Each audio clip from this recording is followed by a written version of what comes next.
I'm David Scandura. I am Justice Burkett. And today we're here to find out, is Crash the greatest movie ever made? The car crash is a liberation of sexual energy rather than a destructive event.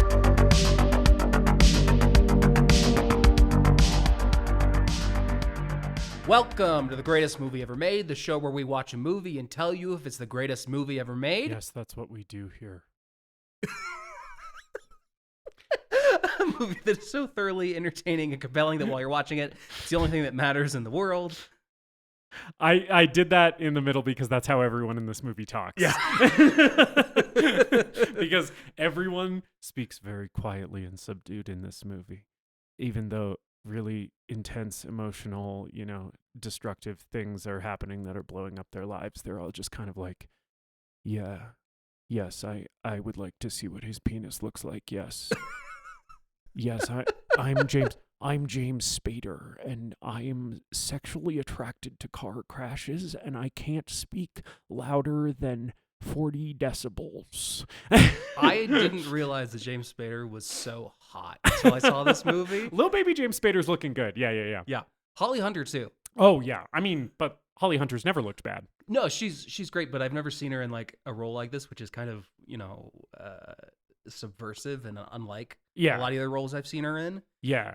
Holly Hunter standing out in a movie where Deborah Unger looks the way she looks in this movie is impressive. It's impressive for anybody in the movie, anyone at all, to be noticeable when anytime Deborah Unger's on screen, you're just like, whoa. I'm David Scandura. I'm joined as always by my co-host Justice Burkett. And Justice, I don't have a funny nickname for you this time, but I do want to introduce you to the first big goof that I had in mind, and that is the Crash cinematic universe. So, okay, I think the sequel to this is the CCU is going to be Crash 2.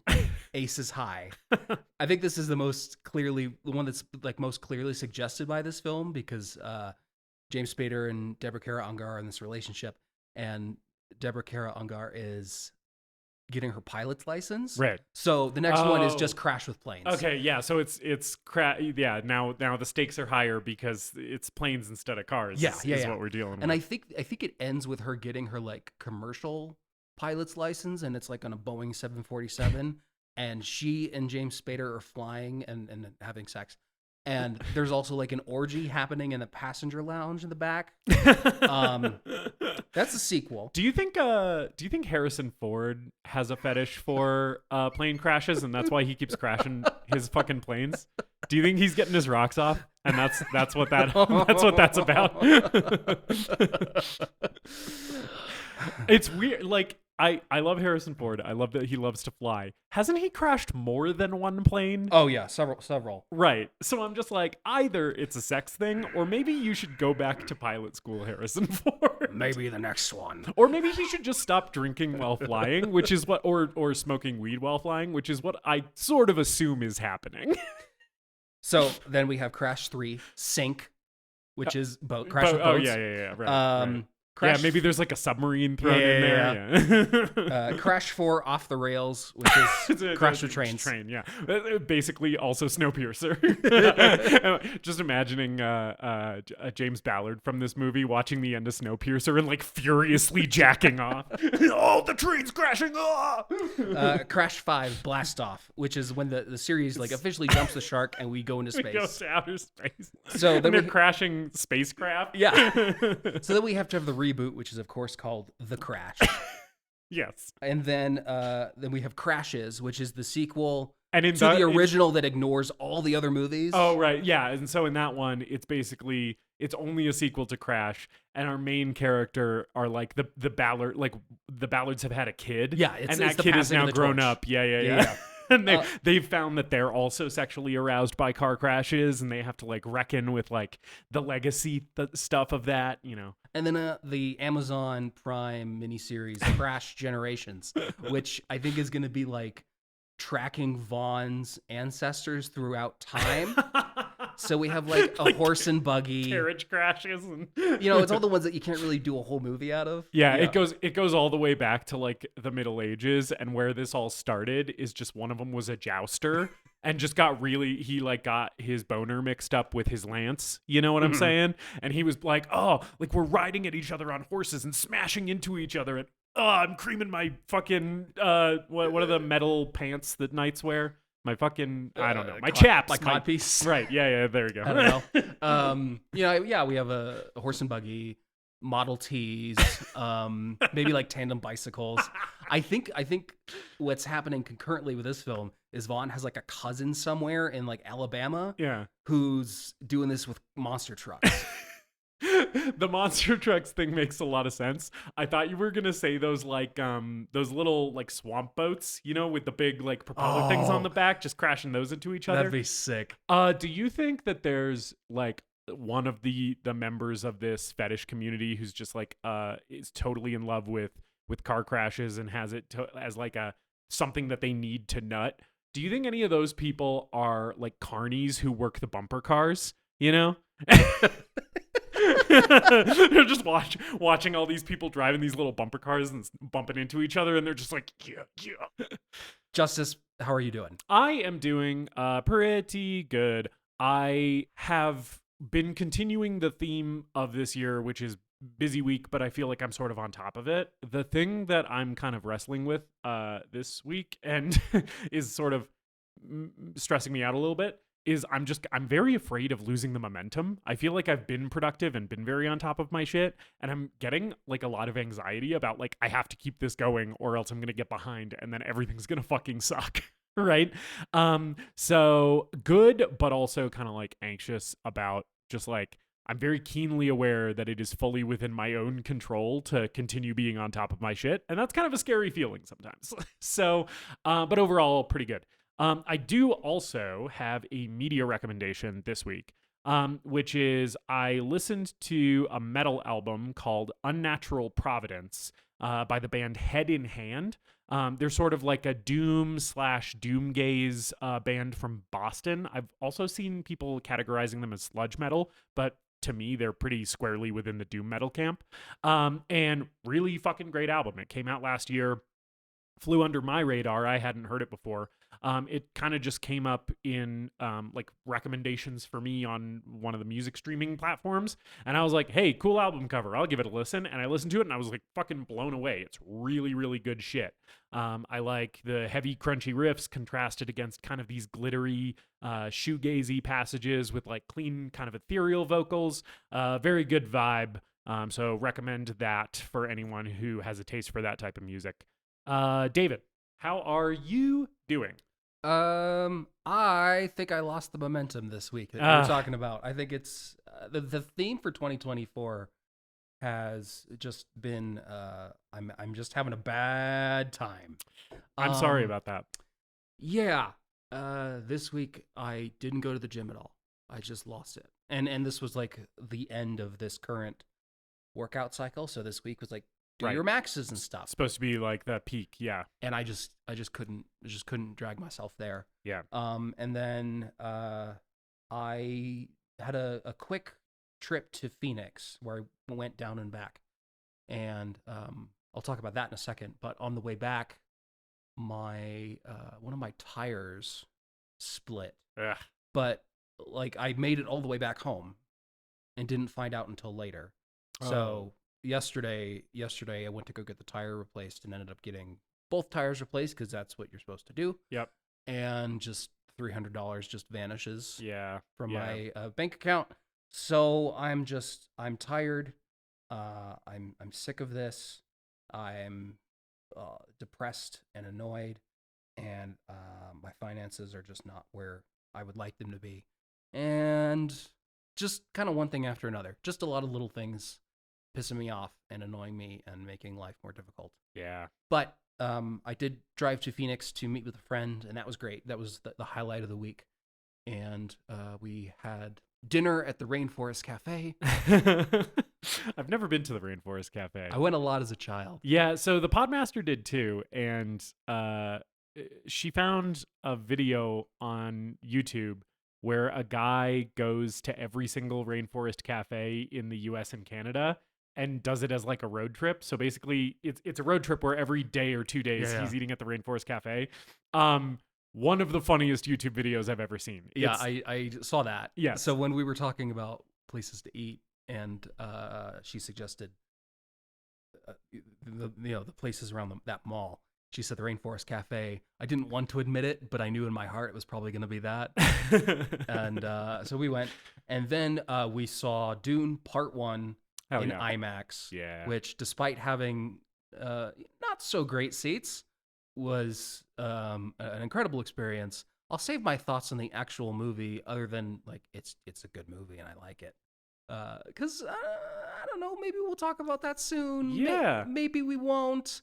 Either way, don't. If we do, I told you so. If we didn't, then hey, fuck you. And follow us on Letterboxd, because then you can see David's thoughts on Dune. Although it'll probably just be a 1-sentence joke or something. I'm sorry that you haven't been doing well, and that life's been treating you rough. That sucks. But I also want to say, don't beat yourself up about the gym thing, because sometimes you just don't have the capacity to go, and that's totally fine. I wanted to circle back on that because I know that's something I beat myself up about a lot when I'm like, didn't even get the motivation to go to the gym, and I just feel like a total sack of shit. And it's like, my reminder for myself and my reminder for you is, it's not the end of the world. It's totally fine for you to skip that if you don't feel like you have room in your life that week to do it, or that day to do it, or that month to do it, or over the course of several years to do it. Like, it's totally optional. It doesn't have any bearing on your worth as a human being. And, I love and appreciate you, and I'm sorry that you haven't been doing well. Thank you. Yeah. I love and appreciate you too. Let's get into what were you gonna say? I was just gonna say, it is Valentine's month, so we're expressing love to each other. Yes, it's Valentine's month. I have taken the reins of the podcast for the month and determined the 4 movies that we're going to be talking about for the month of February. Let's get into our first film, a delightful, heartwarming romantic film, David Cronenberg's Crash from 1996. Yeah. So basically, here's what happens in this movie. There's a sex scene and a car crash, and a sex scene and a car crash, and a sex scene and a car crash, and a couple more car crashes and a couple more sex scenes. David, is this the greatest movie ever made? Episode over. No, I'm just kidding. Well, we're actually going to talk about the movie, but not a lot happens in this movie, sort of. I'm not saying that that's a bad thing, but it is definitely a movie that is going to be interesting to summarize the plot of, because so much of this movie is cars crashing and people fucking. Yeah. And very little dialogue. Yeah. And when there is dialogue, they always talk like this. They're like really whispery and throaty because they're all just so horned up about getting into car crashes. Yeah. Let's talk about Canada's favorite son. Yes. David Cronenberg. Certainly my favorite son from Canada. Or my favorite daddy from Canada, I guess, because he's way older than me. Yeah, so we're both fans of him. I watched a bunch of his movies for the first time leading up to Crimes of the Future. Mm-hmm. And then after that, I've seen a few of his movies, a few more of his movies since then. And I find that, for me personally, I really like him. He really has a very diverse career, mm-hmm. and has a lot of interesting themes and ideas that he's exploring in his movies. But most of his movies, I feel like I need a second or third viewing to appreciate. Compared to someone like maybe John Carpenter, where John Carpenter has a lot of movies that hit you immediately. And I think Cronenberg's a little bit more cerebral in some cases. Yes, he's definitely... I don't know whether he as a person is more intellectual, but his filmmaking feels more intellectual than, for example, like John Carpenter's, or, some of those other horror icon guys. Even Romero, who I feel like Romero has there's a lot of intellectualism in Romero's movies as well, but I feel like they're kind of still entertainment first. Whereas I feel like Cronenberg kind of leads with the heady, cerebral intellectualism and cares less about entertaining you. And that's not to say that his movies aren't entertaining, because I think they are, but it's definitely not the primary purpose of his work as a filmmaker, it feels like. And so I agree with you. I feel like usually I appreciate his movies more the more familiar I am with them, which may come back later when I'm talking about my feelings on this film, which I have only seen once. Yeah, and I watched this about this time last year. Actually, I watched this on Valentine's Day last year. Yeah. It's a perfect Valentine's watch. Yeah. Yeah. I did this and another movie we'll be talking about later this month, Blue Valentine. So it was just a very a Valentine's Day full of bad, dark feelings. Yeah, bad vibe Valentine's Day. But yeah, I think Cronenberg is going for something that's more intellectual, more cerebral, more thematic. And I think, having watched a lot of his movies, in some ways, he's almost trying to make the same movie over and over again and perfect it and explore the same themes, but come out with different interpretations each time. Do you know what I mean? Yes. I think I agree with you. I don't think that's true of necessarily, like, it's maybe not true of all of his movies. I also haven't seen all of his movies. Yeah. But there are, like, sort of outliers to the normal Cronenberg thing that he's made, like A Dangerous Method, Cosmopolis, which I haven't seen, and A History of Violence, Eastern Promises. Like, those are less the Cronenberg, like, the text of the story is about flesh and objects being merged, right? So there is the type of Cronenberg movie that's basically the same movie over and over again, right? Mostly his like overtly sci-fi stuff, right? Kind of is that, flesh and technology combining thing. And I think he uses that theme to make different points in those movies is kind of how I read movies like Videodrome, like The Fly, like Crimes of the Future, and this movie, right? I think all of them have that thematic thing of flesh and machines coexisting. And I think all of those movies are trying to say slightly different things using that same kind of trope, is sort of my takeaway. Although, yeah, I think some of them are saying some of the same stuff, but I think each of those movies, he's approaching it from like a slightly different angle. Yeah, and I think that's what I find so interesting about him as a filmmaker is him constantly touching down on these themes over the course of his career and coming to different conclusions each time, and how that changes and evolves as he matures both as an artist and as he grows up. Yeah, and how his and as his body ages, right? I think Cronenberg is obsessed, and this is not a novel observation. I think Cronenberg is obsessed with the body. Yeah. Right? And how the body relates to the self, right? How, to what extent our physical body is an extension of our identity, right? And where our identity stops past our own body in relation to, like, our possessions, right? The objects that we surround ourselves with, right? I think he's fascinated with that. And I think that as his own body ages and, age breaks bodies down and starts making them work less well, right? And I think that you can see in like a movie like Crimes of the Future, him reckoning with that part of piloting this flesh suit that we all have, right? Yeah, and there's a line in this movie where Deborah, Unger, and James Spader are talking about a funeral, and Deborah Unger says something to the effect of like, they bury the dead too quickly. I wish they would leave them out forever, or something like that. Yeah. And it's scary hearing that line and then knowing that Cronenberg's 80, his next movie that he's working on is called The Shrouds, and it's literally a science fiction film about a cemetery where you can watch your loved ones decompose in real time. Yeah. Like he's constantly planting seeds throughout other movies that he would later, grow and develop into more, develop the ideas on in his other work. And commenting on his past work, I think a really interesting thing in this movie is that a character basically says the David Cronenberg thesis out loud in this movie. Vaughn at one point says the reshaping of the human body by modern technology. He just says the Cronenberg mission statement as text, right? And then James Spader brings it back later and is like, oh, what about the reshaping of the human body by modern technology?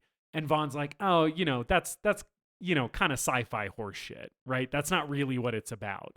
And it's sort of like Cronenberg commentating on his past work, right? Commentating on stuff like Videodrome, right? And The Fly. And basically being like, yeah, I'm still like, that's still an idea that is at play here, but he's sort of telling you through the screenplay, like, that's not the main point I'm trying to make. Yeah, and this comes at a time when Cronenberg has moved away from the science fiction body horror and taking those themes and applying them to other genres and spreading his wings a little bit more creatively with Dead Ringers, Naked Lunch, M. Butterfly. Those were all films he did just prior to this. Mm-hmm. And then before that was The Fly, and that was really his last of the sci-fi body horror films of that part of his career. Right. The stuff that we think of as a Cronenberg right. film. And then of course Crimes of the Future, which just came out a couple years ago, is kind of a return to form for some people in that regard. So yeah, acclaimed director, controversial director, and this film itself was controversial. It was based on a 1973 novel by J.G. Ballard. Ballard was originally a science fiction writer in the 60s, and then transitioned to writing, kind of Crash and various other novels in the 70s and all the way up to the 2000s. And the novel was controversial.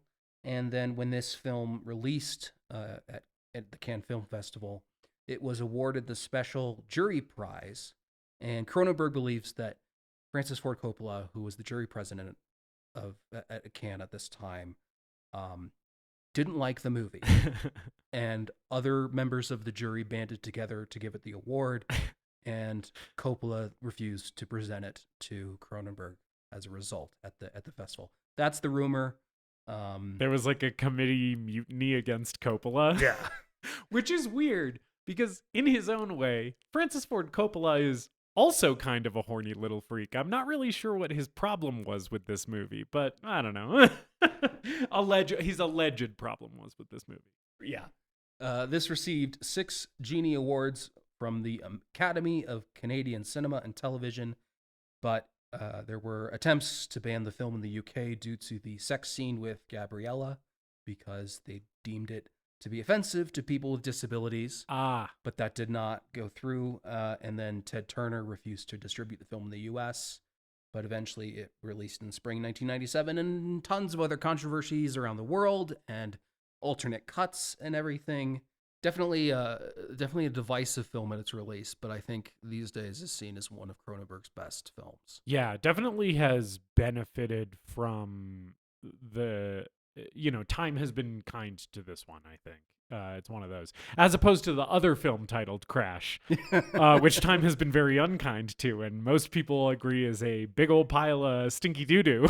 I haven't seen that in a long time. I've never seen it. I just know people don't like it. Yeah, my parents bought me the DVD in high school because I was kind of interested in hyperlink cinema with different storylines and stuff that was, more artistic and asking a lot of deep thematic questions. So they thought, hey, what about Crash? And I don't think I liked it even then. Yeah, I was talking to the Podmaster about this because she saw that Crash when, like, the year it came out.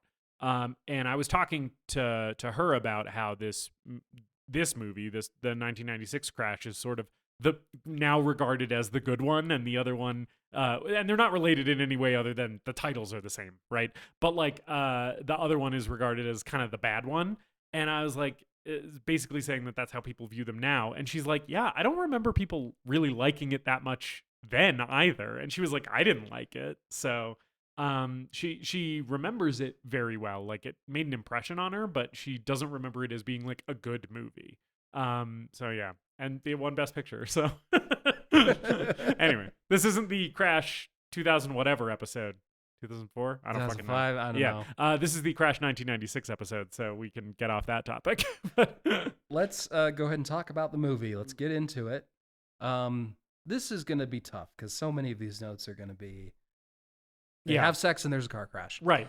I mean, the way to talk about this is maybe less specific, like scene to scene, and more kind of just the overarching journey that the movie takes you on, I think, right?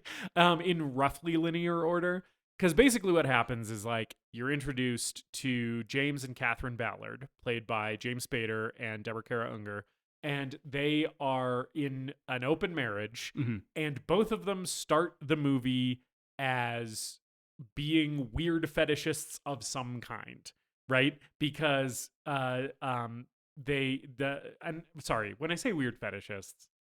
I don't want to kink shame anybody. I do want to say this on this episode. I'm not trying to kink shame. Whatever you do, as long as it's consensual, is totally cool with me. However, some of the shit in this movie is really fucking weird. Deborah Unger, the first scene we see her in, she's getting fucked while she presses her breast to a airplane. So we are immediately getting the vibe that she is somehow sexually attracted to or has a fetish involving airplanes, machines, something. Yeah, right. She's getting fucked basically by her flying instructor. Yes, and the airplane is like part of it. Yeah, I think an essential part of it, right? And then James Spader is he works on like a movie set or I believe it's a television commercial. Yeah. Okay. So he's working in film basically, and he's like fucking a camera woman. Yeah. And so they're both. It's an open marriage. Both of them are aware that they have other partners, and both of them are kind of aware of each other's fetish stuff. And just for the record, I am way too insecure to ever have an open marriage.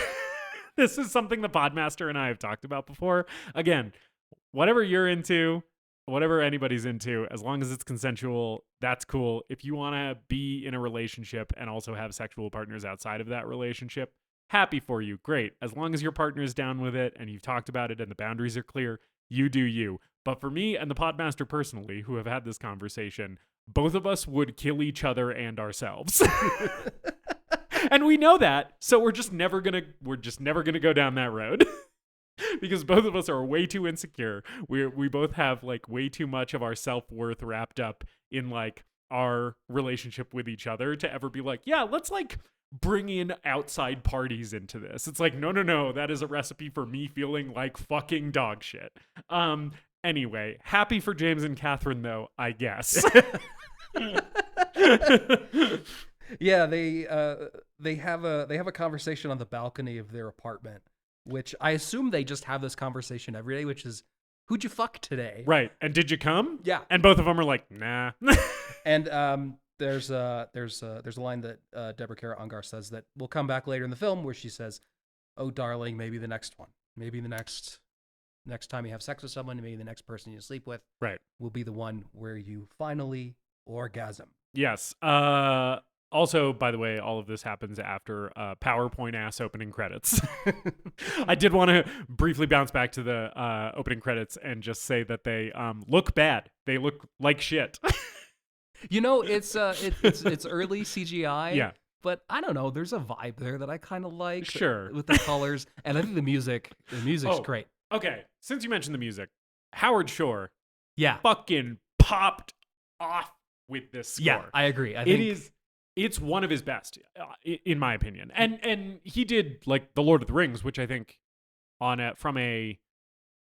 a different way is as good or better or whatever. But they're such different scores, it's like weird to compare them, right? Yeah. I just think for this movie, he was the exact right person to do this score, and he made the exact right choices. Because it's like it's kind of like eerie and minimal, and at the same time like really tense and unsettling, and it's just really rad. Yeah, he's worked with Cronenberg a ton. Like they've worked on so many movies together. I don't know about every movie that Cronenberg's made, but yeah, he did a lot of them. I know he did The Fly. He did I think he did Videodrome. Yeah.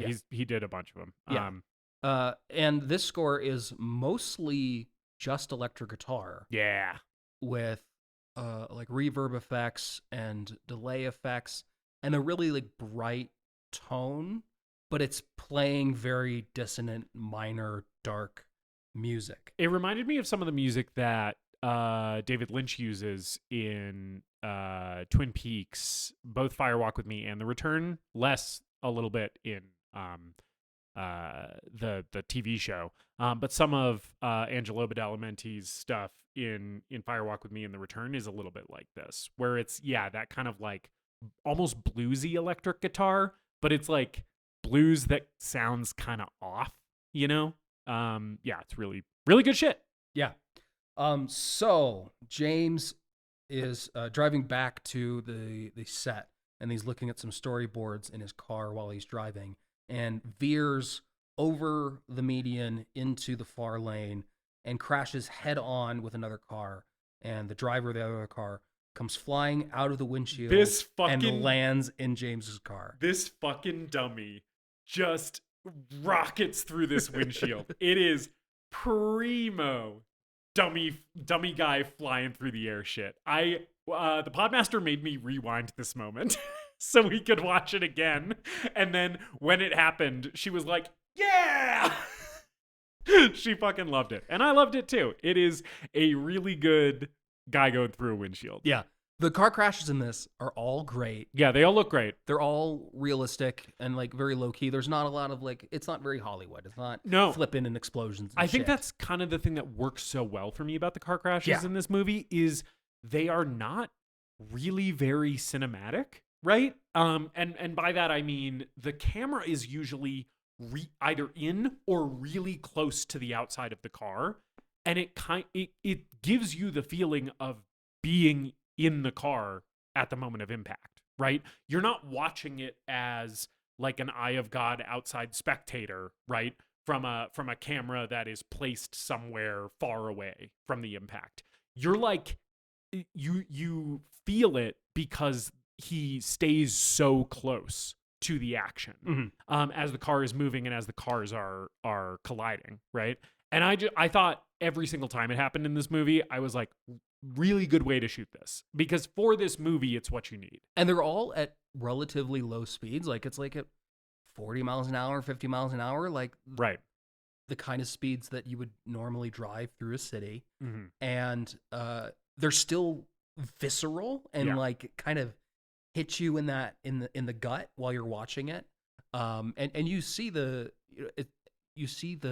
damage that the human body can experience and that cars experience even at such low speeds. Yeah. Have you ever been in a car accident, David? I have. Yeah, so have I. I have not. I didn't come, but yes. Well, it's a thing that I thought was interesting watching this movie as someone who's been in a few. And none have ever been like super serious, but I've totaled more than one car in accidents, not all of which have been my fault, but some of which were because I was a stupid teen driver at one point. So watching this movie, there's a moment in the movie where they're talking about the kind of primal release of a car accident, right? And I think Cronenberg's sort of trying to make a point about how the modern human is very repressed, right? And how all of this ferocious emotional energy that we have inside of us, we kind of like stamp down to exist in polite society, right? And a car crash is an involuntary moment where your lizard brain kind of takes over. And I think in this movie, he's using the sexual element of the lizard brain to make a bigger point, because sexual desire and arousal is one of the most universal, although I don't want to exclude any asexual people out there. It is relatively universal, and it's also very intense, right? So he's using that because it makes a good point to explore other themes. But I think he's on to something about how when you get into a car accident, it sort of turns you into the purest version of yourself. Like the part of yourself that isn't hiding behind any mental walls that you've put up. It's kind of where it's where the inner chimpanzee comes out. You know what I'm saying? Yeah. And I haven't gotten a boner from any of the car accidents I've been in, but listening to the characters in this movie kind of talk about how a car accident is this disruptive moment that some of us have experienced where suddenly you're no longer a rational human being and you're kind of just an animal, right? I was like, yeah, that rings true for me. And I like relate to it, which, because this movie is what it is, was an uncomfortable feeling for me to relate to that. And I'm like, great, good. Because this movie's trying to make you uncomfortable on some level. And so I thought that really worked for me. Anyway. Yeah. Unless you want to count the when I rear-ended a parked car a couple weeks ago, the only other car crash I've been in was very low speed, like 10 or 15 miles an hour. And even then, the way the car reacted on the road when it was hit, the way my body reacted, you feel very frail and vulnerable. And now suddenly you are flesh traveling along in a metal box. Right. And there is something terrifying about that, but I think this movie is obviously a lot about sex and death. Yeah. But sex is also a time when we feel very vulnerable and feel very exposed to that other person. Yeah. So combining those two situations, I think it makes for a very affecting, uncomfortable viewing experience. And as the film goes along, it's interesting. Do you, as a viewer, do you become intoxicated by it? Do you become like the characters in the movie, where it excites you and interests you and turns you on, or does it become boring to you, or does it become increasingly more horrifying? Right. Yeah. And speaking of getting your wires crossed with the whole sex and death thing by way of car crashes, that's what happens to James Spader in this accident. He looks across at the other vehicle that the dummy hilariously flew out of, and this guy's now dead in his car. He flew through the one windshield and into the other one. So James Spader's like next to this guy's corpse, and he looks into the car, and Holly Hunter's in there. And she takes one boob out, which is a thing that women love to do in this movie. I'm not sure. There's some visual motifs in this movie where I'm like, okay, David Cronenberg, I see that you're doing this multiple times. I understand it's a visual motif. It probably means something. Not really clear on what it is about one boob specifically. But that's what happens, and James Spader is like, he's got the weirdest boner right now. Yes, I'm not sure what the one boob thing is totally. When we get to like the sex scenes, I think we'll probably talk about that a little bit more, because Cronenberg said he felt like he used a lot of restraint in this movie. Yes. And I kind of tend to agree. his version of restraint is one boob instead of two boobs. That That's might what the be one it. boob thing. He's like, look, I'm really trying here. She only has one boob out. Like, what more do you want from me? No boobs? So James goes, what are you, crazy? Gotta have at least one boob. James goes to the hospital with stitches in his face and neck, and his legs are in braces. Yeah, and the braces are like, there's a lot of metal in this brace penetrating his leg. Like, there's little metal rods that are like stuck through his skin, presumably like into the bone of his leg. And that is a classic David Cronenberg visual. He loves metal penetrating flesh. Yes. She Deborah Kara Unger says that the dead guy's wife is around in this hospital. Yeah. Maybe you'll find her while you're walking around. So yeah, sure enough, he's wandering around the hospital learning to walk, and finds her in the halls of the hospital with a cane, and meets Vaughn, Yes. Played by Elias Koteas. Yes. Who I mostly know from his couple of collaborations with David Fincher, because he's in Zodiac and something else. Oh, Benjamin Button. Yeah. Yes. I've seen him in a few things as well. He's a Canadian actor. And I think he's great in this movie. Justice, you introduced us to a new bit on the podcast, a new thing on the podcast last week with would we eat it? And I don't. Would we eat this? Would we eat this? Please. Yeah. let's get the name of our own segment right. No, just fucking with. And I don't want to seem like I'm just stealing your idea. I think I see where this is going. But this has been a recurring theme all the way back to our very first episode. It's shown up a few times. I want to officially codify it as part of the podcast, especially because of this character. So we are interrupting this podcast to bring you a disgusting shit people watch news bulletin.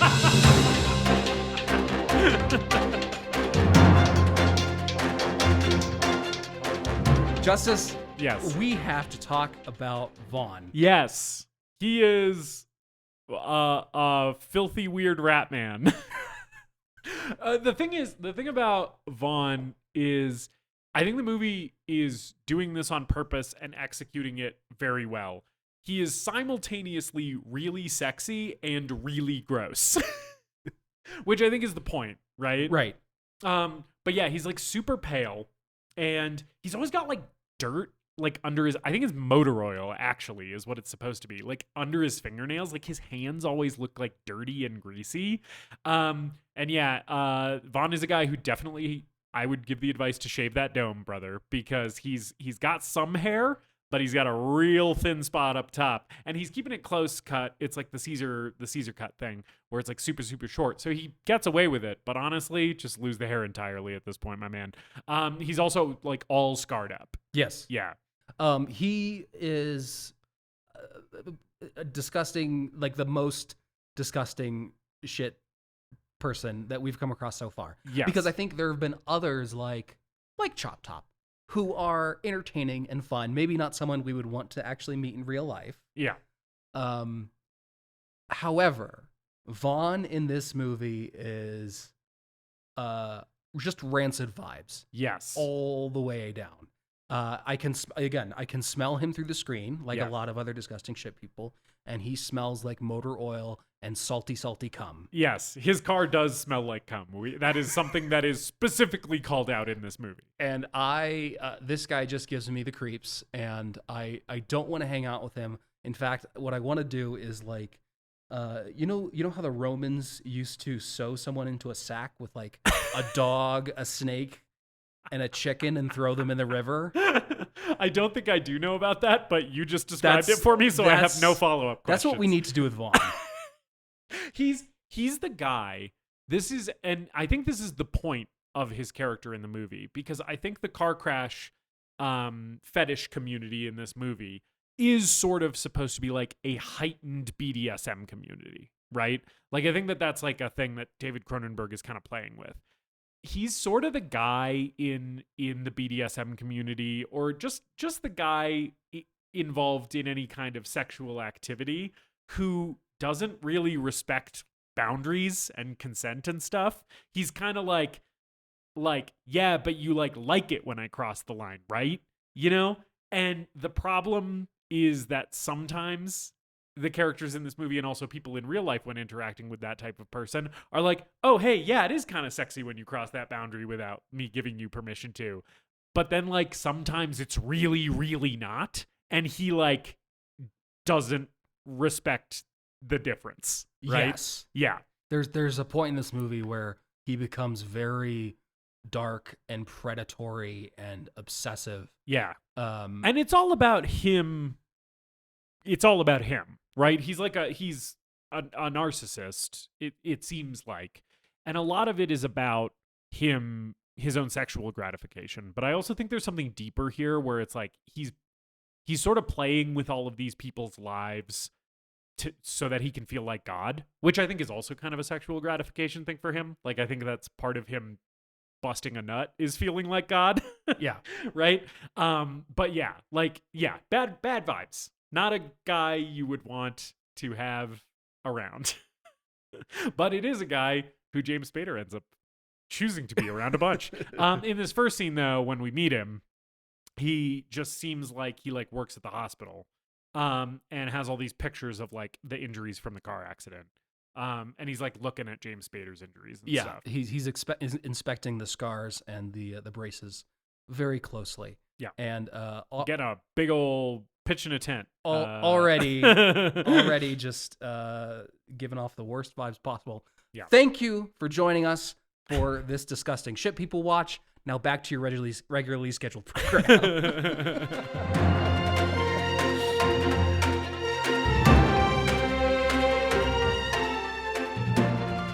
So, yes, the next scene here is Catherine giving James a hand job in the hospital bed while she describes the car wreck. Yes, because James Spader is into it.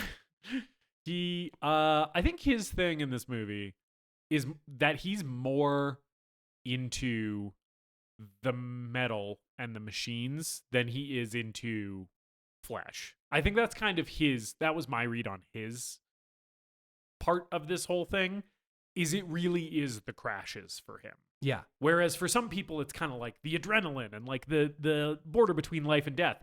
And for him, it kind of seems like it's just he wants to fuck a car.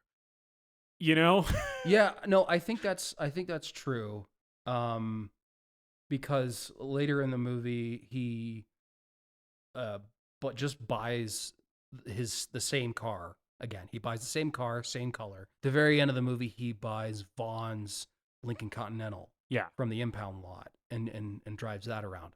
So, yeah, I think he is really just interested in cars and metal.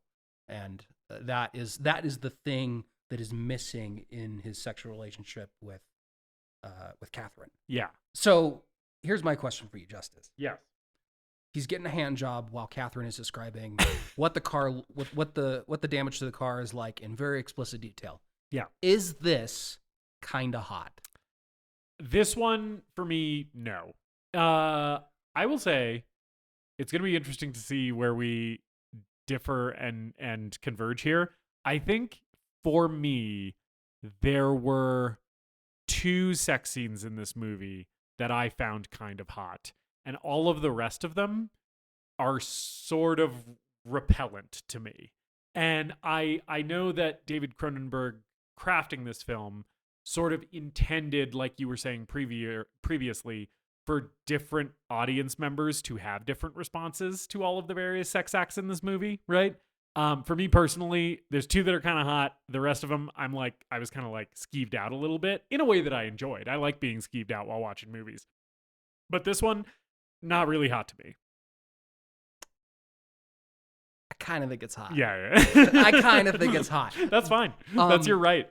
I don't know if it's because I think, getting a hand job from Deborah Unger just sounds I mean, like a nice thing. In general, she's a very beautiful woman, and James Spader is an attractive enough man, sure. And their chemistry is good. So, like, that part of it, sure. But her describing the car wreck to him part of it, for me, I was like, ugh. Yeah, that was doing it for me, and I'm not sure. Okay. I'm not sure why. That's fine. But I think I'm happy for you. Yeah. Well, this is the introduction to how James Spader's character is going to evolve and change throughout this movie, and how his relationship with car crashes is going to change his sexual relationship. Yeah. And I think it's important that in this scene, you kind of get it. You kind of start to see where he's coming from with it. Yeah. And for me, at least, it was working. And I think, like you said, there are other sex scenes later in this movie that aren't attractive to me, aren't enticing to me at all. But for whatever reason, Deborah Unger explaining how the windshield is cracked and the glass everywhere while giving James Spader a hand job. That was doing it for you. That was doing it for me. Yep. Anyway, so then after this, James Spader is out of the hospital is basically the next like big thing, right? and he does like fully meet Holly Hunter's character. Yeah. In like the parking garage or whatever. They have a little conversation where basically they're like kind of talking about the accident, and immediately the vibe is very horny. Everybody in this movie is horny for every person that they're talking to on screen at every moment. Mm-hmm. There is no moment of this movie where the two characters speaking to each other don't want to fuck each other. But yeah, so then James Spader goes home. He's like recovering from the accident, and he's up on his balcony with binoculars looking at the traffic on the highways below his apartment, because he's got like, they have an apartment on like a higher floor of the building. And this whole time, because he does this a few times in the movie where he's like watching the traffic with binoculars, and I'm like, yeah, he's literally just up there watching the highways, waiting for someone to get into a fender bender, and then just like cranking his hog, right, on his balcony, being like, oh yeah, the cars hit each other, right, which was just a very funny mental image for me. Again, not to kink shame. Yeah, he isn't actually jerking off, but that is the implication. That's the implication, to the point where I'm like, I think David Cronenberg knows that that's what I'm going to think when I see him with these binoculars on the balcony. Well, there's something interesting about the balcony as a set and as a location in this movie, because we see some stuff in their apartment, but a lot of the interactions that they have are on the balcony. And the balcony is almost, it is both a voyeuristic location where you were also kind of exposed. Yeah. So they're very high up. No one's actually going to see them, but someone could. Right. And there is an element of voyeurism in this movie that I found interesting, and I think the balcony was just like a really interesting representation of that, where he's obsessively watching these car crashes, or not watching car crashes. He's obsessively watching the traffic up there. They're having their conversations about sex up there. They are starting to, sometimes fooling around and starting to get hot and heavy up there on the balcony. Mm-hmm. But it's weirdly the place where they are again, like vulnerable and open, and also being kind of voyeuristic and predatory. Yeah. So he goes to find the impound lot where his wrecked car was taken, and goes to sit in it, and he finds porn and nude photographs in the seat. Which one of the porn magazines is called it might be a videotape. It's called A Fistful of Bimbos, which I thought was a very funny name for a porno. Just got a fistful of bimbos, and it's like, is this a porn parody of A Fistful of Dollars? Like, what are we doing here? Yeah, I don't think she was in like a cowboy outfit or anything on the cover. No, so it's like, what is this, Western reference? I'm not sure what's going on with A Fistful of Bimbos, but yeah. But later it's implied that Vaughn left these there and came by to photograph the car. Because he's a disgusting shit person. We'll talk about it more. Yeah. And Helen shows up. Helen, played by Holly Hunter, is looking for her husband's car. And they sort of realize that they're both finding themselves weirdly obsessed with like watching the traffic and the getting back into cars after this accident happens. So he offers to give her a ride, and he's bought the same exact car as his original one. As they're talking about how she's noticed traffic has started to pick up too, he's kind of like fiddling with his seatbelt a little bit. Yeah. Almost like he's fidgeting and like fiddling with his pants. Right.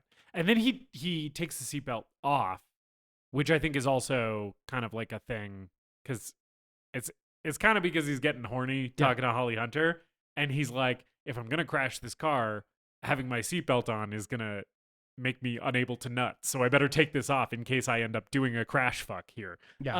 It is again the extension of the body to the object, to materials, right? And it, like, he's sort of the car. Yeah. And so him taking that seatbelt on is kind of, or taking that seatbelt off is kind of like him whipping his dick out. Yeah. Right? And they do more stuff with like the cars in foreplay later. Yeah. And they almost get into an accident and they pull into a parking garage, and they fuck. Yes.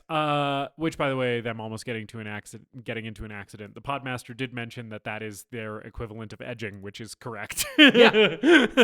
But yeah, they fuck in this parking garage. It's also pretty funny. They say that the parking garage is going to be like completely empty, and then when they pull in, there's like someone walking right by. There's like a person pulling into a space right behind them. It's like not empty at all. But I think the exhibitionism thing is also like maybe a little bit of a part of it. So Yeah. Also. In the scene where they're driving, Holly Hunter lights a cigarette with a car cigarette lighter. Man, what a relic of a better time. Car cigarette lighters. Remember when you could just like make a little coil of metal fucking glowing orange hot in a moving vehicle? You know, just to light a cigarette. Right. Theoretically to light a cigarette, but you could use that for anything you wanted. You can light anything on fire if you want. And we don't, that's not allowed anymore. Yeah. It's very sad. They fuck, and importantly, they both orgasm. Yes. And that is immediately contrasted when we cut to James and Catherine fucking in their apartment later that night, and they don't orgasm. Well, is this the one where... No, this isn't the one where they're talking about Bond yet. No. You're right. Yep. No, yeah, you're right. So our next big thing here is just more... our big introduction to Vaughn. Yeah. Which is the performance art car crash thing. Demolition derby / porno theater hybrid. Yeah. So he basically leads these like performance art pieces where they recreate famous car crashes of Hollywood celebrities. Yes. In this case, it's James Dean. Yeah. With like a replica of his Porsche and a replica of the car, the other driver. I don't think the Princess Diana one had happened yet. If it had, that would for sure be one that they were doing. Yeah. And Vaughn, is dramatically describing the details of the crash while he's like rubbing his hands all over these cars, and they use stunt drivers and everything like that. And James Spader and Holly Hunter are in the audience. Yeah. And so they do the James Dean crash, right? And the guy who's in James Dean's Porsche, which, by the way, the Podmaster looked this up. $2 million of this movie's $9 million budget was that Porsche that they crashed, which I think fucking rocks. David Cronenberg is a fucking madman. But yeah, so the guy who's driving the James Dean Porsche is like unresponsive after the crash for a second. And Vaughn just like gets out of the car and keeps fucking doing his little performance speech. But then this guy, Colin Seagrave, who when he's wearing the James Dean sunglasses looks like old fat Jack Nicholson. Not when he takes them off as much. He kind of eventually comes to, but he's like concussed, right? And James Spader is horned up as soon as these cars crash. So he's, discovering more and more about himself as he engages with this community. Yeah, they get like a standing ovation. Yeah. Then there's like a sting from the Department of Transportation. And they all run away from the cops who are not cops. They're DOT. Yeah. Yeah. And Seagrave is like actually injured. So Vaughn is kind of helping him limp away into the woods. Yeah. And they go back to this house. I think it's Seagrave's house. Yeah. And we meet Vaughn's little freaky car fucker cult. Yes. And these people, I don't know if it's in this scene, but in some of the scenes here, they're like watching footage of car crashes. Yeah, I don't think they're watching it in this scene, but I don't remember what they're watching. Yeah. Yes, one of them seems to be Colin Seagrave's romantic partner, I think. Because there's a couple women here. I think one is like Vaughn's lady. One is maybe like Colin Seagrave's main lady, right? Mm-hmm. And then there's Ballard and Holly also show up here and kind of join the group. Yeah. Seagrave and Vaughn want to do the Jane Mansfield crash. Yeah. With like a decapitation which and a dead dog in the back seat. It's very funny because as Vaughn starts talking to Colin Seagrave about this, Seagrave is still concussed from the James Dean crash. He literally has a concussion. and he's like sitting in the chair kind of like trying to, get his bearings or whatever. And Vaughn comes up and is like, hey, so I want to talk to you about the next crash. And I'm like, man, can you not fucking talk shop to me while I am literally concussed? Like, if there is any time to shut the fuck up about work, I know it's not work, it's their passion or whatever, but still, right? Don't ask me to fucking plan shit with you while I am literally like currently concussed. Wait for like 48 hours before we talk shop. Seagrave seems to be into it. He's into it. Because he's like, I want to have real great big tits that get cut up on the dashboard. Out to here. He wants big old titties. Which good for him. But yeah. It's nuts that they go from car crash, concussion, Department of Transportation sting to immediately like, hey, that went down without a hitch. Let's do the next one. Right? Which I think, again, like highlights that Vaughn is bad for these people. Right? Because he's the one keeping the momentum around all this going and taking it into like really dangerous territory, right? Again, if you use it as a metaphor for other sex acts that don't involve crashing cars, right? But just consider, sexual activity in general. Vaughn is like not a guy that you want to be involved with in those kind of scenarios, because like you just did something risky and everything turned out okay, but you also need like some aftercare, And instead he's like, let's get on to the next thing. It's going to be even bigger, right? Yeah. He's like chasing the next high, and you're like, no, like we got to fucking take care of ourselves, man. Like let's, no pun intended, pump the brakes. I think that pun was a little intended. Well, it started becoming intended as my brain was coming up with the words. Yeah. Yeah, I think you're right. I think Vaughn is the influence here. Yeah. And he they are a cult. Yeah. Like it is a fetish community, but I think the movie also, probably rightfully so, treats it like a cult. They're all infatuated with him, and he is fueling this like addiction and pushing them further and further. And he speaks in kind of grandiose terms about the whole thing, where he's like, this is going to change the world. And then later he's talking about like prophecy and stuff. Like there is that cult angle to it, where it's like, yeah, this is kind of all about us fucking being able to shoot, but also it is like there's kind of a religious angle to it. Yeah. Vaughn shows Ballard his album of car crash injuries and photographs. Yes, his porno scrapbook that he has as a little hobby when he's not making car crashes. He's like, my main passion is car crashes, but I find time to do a little scrapbooking and put together these little dirty scrapbooks. Yeah, for if I'm between income and can't buy another car to crash, I can just jerk off to my little injury scrapbook. Yeah, and it includes photos of James and Helen fucking in the impound lot. Yeah. Oh, also in this scene, we one of the women in the group comes in as they're talking, and she has a false leg, presumably from a car crash fetish related injury, and there is a joint compartment. I did note the joint compartment in her false leg, which is fucking baller. Yeah. This is Gabrielle, played by Rosanna Arquette. She has false leg and a huge leg brace that comes into play later in the movie. But yes, I did like the joint compartment very much. The joint compartment, I was losing my shit. There's a couple things in this movie that I think are very intentionally funny like that, right? Yeah, I was going to ask. I think this movie is funny. I think it is. I think David Cronenberg's movies are always a little funny. I don't think I've seen a movie from him that I think is completely devoid of humor, right? And I haven't seen all of his movies, but I've seen like 6 or so. And I think like of all the ones I'm thinking of, History of Violence is maybe the least funny one. But all the rest of them, I'm like, no, there's moments where I'm laughing in Videodrome and The Fly, and even Crimes of the Future. I think there's funny shit in there. Yeah. I think he knows how to write a joke.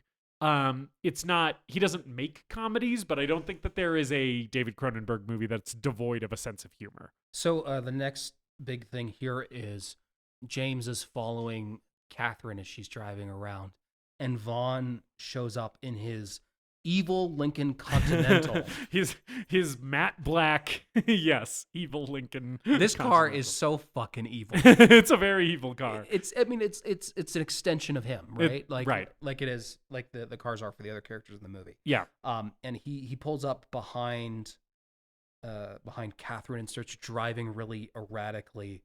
And James, there's so little dialogue in this movie. James seems kind of scared for Catherine, but also he's also turned on. Yeah. Right. They pull over and then Vaughn just peels off. But this is the start of Vaughn trying to bring Catherine into the cult. Yeah. More. Mm. Later, Catherine and James are fucking back in their apartment. Yes. And this is when they start talking about Vaughn. Yes. This is one of the ones that's kind of hot to me. In a weird way, right? Okay. I kind of think all the talking about Vaughn stuff was sort of repulsive to me. But I think the sex act itself in this scene is shot in a very erotic way, right? In a way that some of the other sex scenes aren't, right? This scene visually is extremely sexy, right? And because of that, I was kind of like, yeah, like you kind of got me here, David Cronenberg, where I'm hearing what she's saying, where she's like, describe his scarred penis to me and like, tell me what his asshole looks like. And I'm like, I don't really like that. But you're making me wonder if I don't like it, is sort of what was going on with me in this one. And I think that comes down to him being a great director and him lighting and shooting this scene in a way that's like almost pornographic, you know? Like it is, to me, this scene is very clearly intended to be really sexy. The dialogue is very clinical. It is where you're using the word penis and anus, you know, describe his penis to me. It is not played up for anything. Like we're not saying fuck, we're not saying cock. We're not trying to make it sexy. And this is something that comes from the book where the sex acts are described very, from my understanding, described very clinically. Right. But I agree with you. I think the pose that the actors are in and the way it's lit and the amount of skin that they're showing is very sexy. So it makes you confused. Yes. And I think that is the intent. So good job, David Cronenberg, because I was confused. And let's just talk about the sex. Yeah. In general in this movie. Yeah.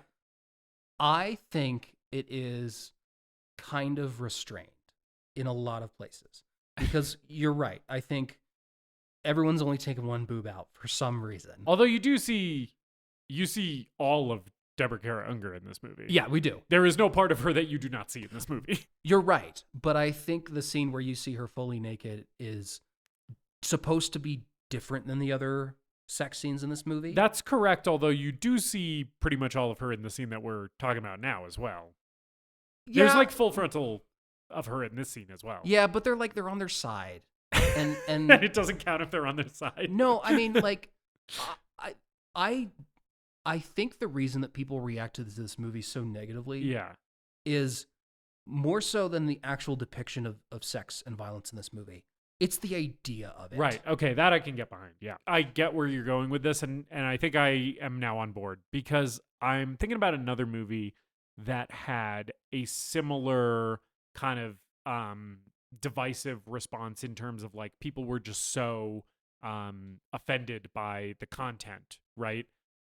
Where a lot of people were like, you know, how can you watch this filth sort of thing, which is a movie I know you haven't seen, but Henry Portrait of a Serial Killer, right?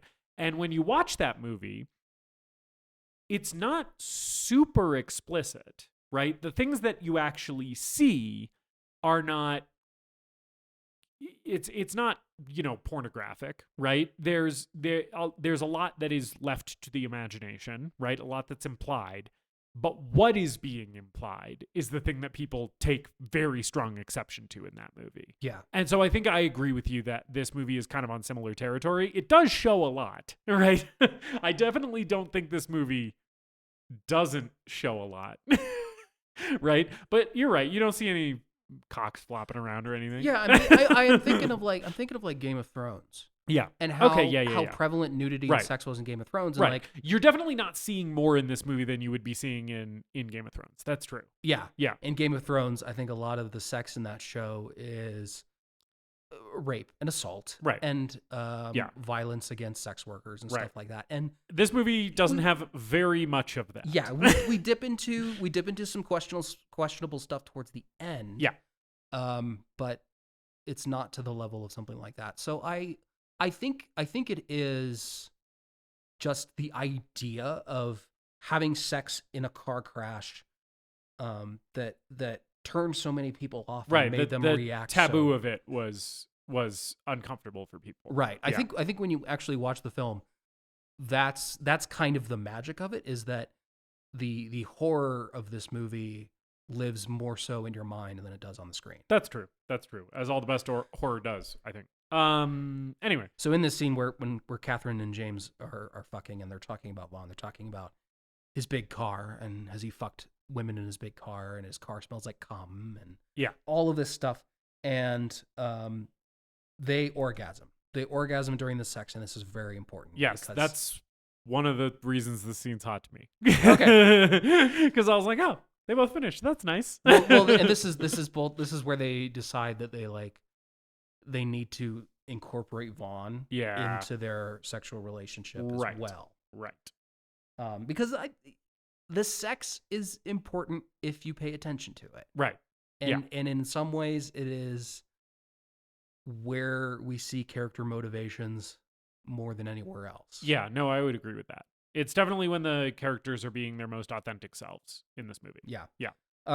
There's a scene here where the car fuckers all gather together and they watch car crash test dummy footage. And there's a very funny moment where the tape freezes and Holly Hunter is trying to like fix the VCR. Yeah. Because she really has to finish. She's all hot and bothered, yeah. While they were watching this crash test dummy footage, it just occurred to me that these people, if they existed in the year 2023, would fucking love those crash simulator video game videos on TikTok. You know what I'm talking about? There's like those video games where you where it's like a car going like 10 miles an hour and it's like a little computer simulation and it hits like a fucking barrier or something and kind of like bounces off a little bit and it just keeps increasing the speed until it's going like 300 miles an hour and it fucking like spirals into the air and like bounces off cliffs and shit. Just go into YouTube and there's tons of car crash compilations or dash cam near misses or phone videos. Maybe Vaughn's little group did survive into the internet age and now they just don't have to crash real cars anymore because there's so much porn of it now. These questions would be answered if Crash had sequels. That's what I'm saying. That's what the reboot quill is about. Yeah, it's the Ballard child is a TikTok content creator who just makes those crash test simulator videos. Anyway, yeah, so they're like essentially all gathered around the TV watching porno, and they're also sort of again planning the Jane Mansfield crash. Right? There's some more talk about that, I think. Yeah, and later Vaughn and James are driving, and we get more about what Vaughn's whole philosophy is here, where he talks about the car crash as like a liberating sexual event, and it's like it's his project. Yeah, this is sort of what I was referring to earlier, right? Yeah. And there's a line here where he says, I think the car crash is a benevolent psychopathology that beckons toward us, which is a great line. Yes. And very much ties into the eroticization. Eroticization? The eroticism of the line, the fragile line between life and death, right? Which is something that humans have been fascinated with as long as art has been around to document it. Like the ancient Greeks have shit about this. Sure. Where it's basically like there is a thin border between being alive and being dead, and that sort of is hot, right?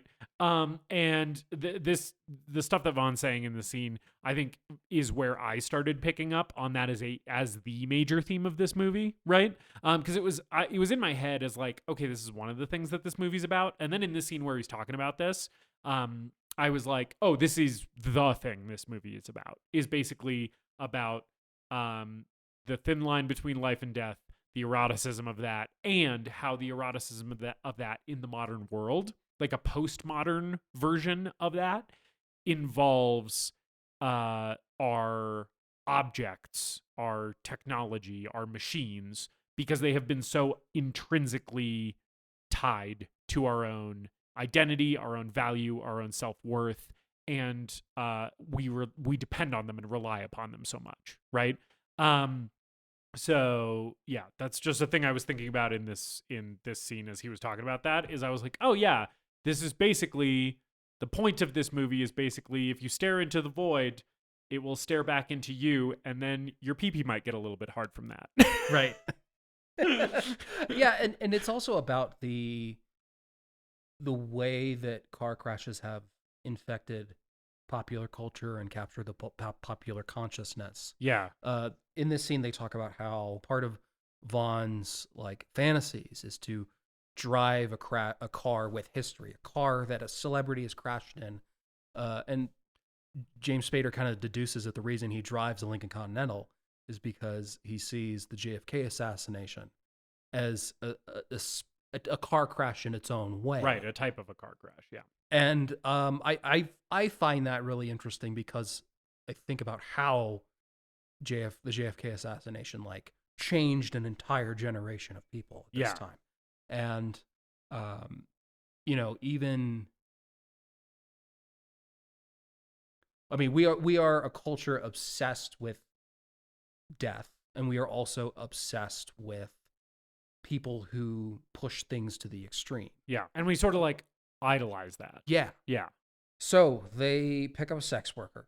Yes. And James drives the Lincoln Continental around while Vaughn and the sex worker fool around in the back. And Vaughn's watching, or not Vaughn, James is watching in the rearview mirror. He's like angling it so he can see the action, which I was like, oh, he likes to watch. Yeah. Yeah.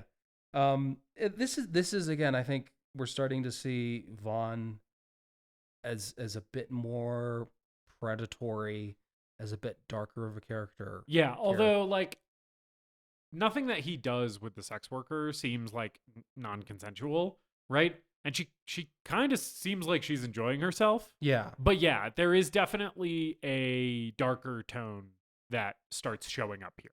Mm-hmm. Yeah. And in the next scene immediately, I think Catherine is picking James up from the television commercial set. Yeah. And Vaughn is also outside waiting too, and he's being questioned by police. And about the death of a pedestrian. Yes. Like a pedestrian who is involved in an auto accident. And I think it's really interesting that James is immediately like, well, he didn't have anything to do with that. He has no interest in pedestrians, because it's all about the cars hitting each other, right? A car running over somebody else isn't hot. Like a car running over just a body isn't hot. It's about metal on metal. Yeah. I thought that was just a really interesting, like, specific line in the scene. Yeah. And James offers to give him a ride because he's a little bit shaken up. And then that crack in Vaughn's aggressive kind of, for lack of a better word, alpha personality. Yeah. Of him being shaken up from this, from the police interrogating him. When he sees Catherine, he immediately reverts back to that. Right. He that has stronger personality. Assert himself, which he does by taking his shirt off and showing off his scars. Yes. He's like, look, my body looks so fucked up. Aren't you so hot or so horny right now? Yeah. So which she kind of is. Yeah. Yeah. So they drive to a car crash, like a highway accident, after hearing about it on a police scanner. And Vaughn starts taking photos of the crash. Yeah, they drive like right up to it. Yeah. And they're like walking around like amongst the accident survivors and emergency personnel. This is my favorite part of this movie. I love the way that this is all shot. Howard Shore's score here goes insanely fucking hard. And it's kind of an extended sequence. Cronenberg really takes his time here at this accident scene showing like just shooting the emergency personnel like using the jaws of life to like get people out of cars, and like the accident survivors sitting like shaken and kind of shell shocked, right? And like the adrenaline like running so high and them processing all of it, right?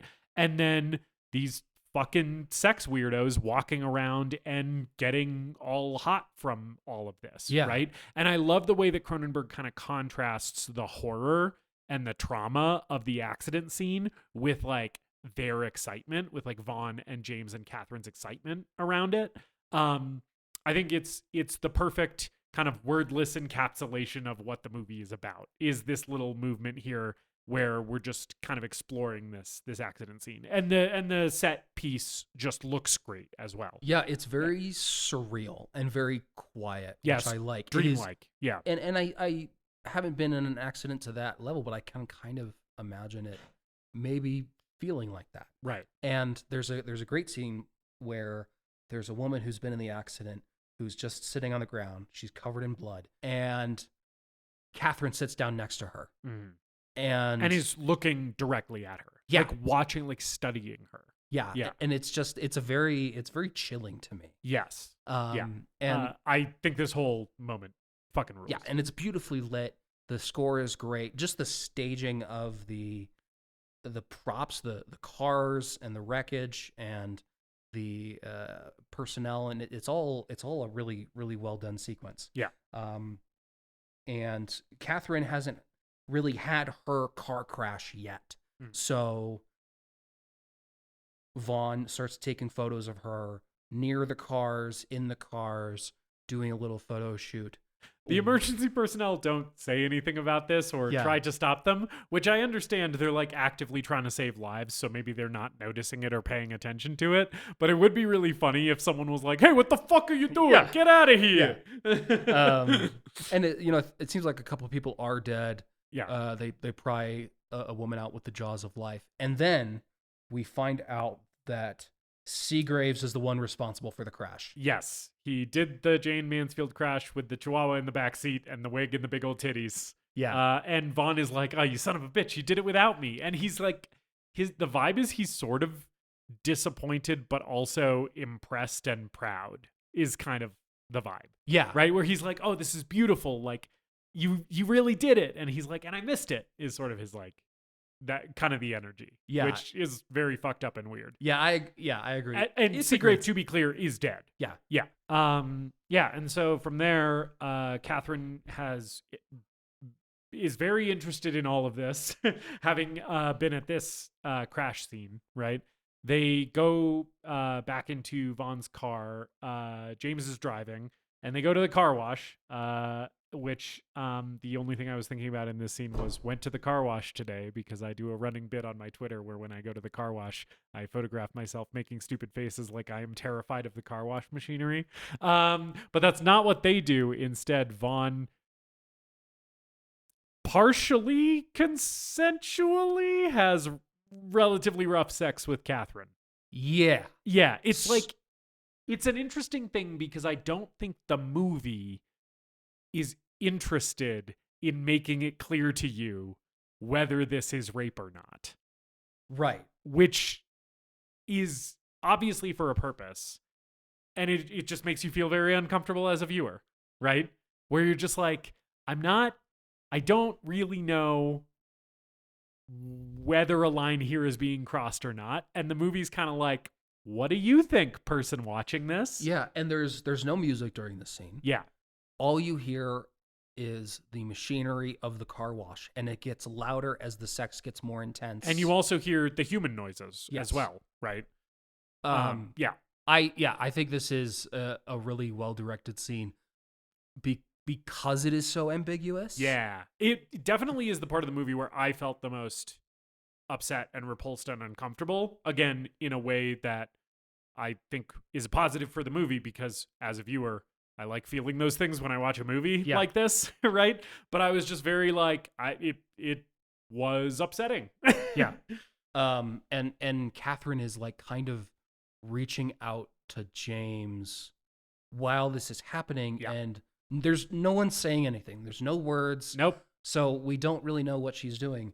But in the very next scene, they're back at the apartment.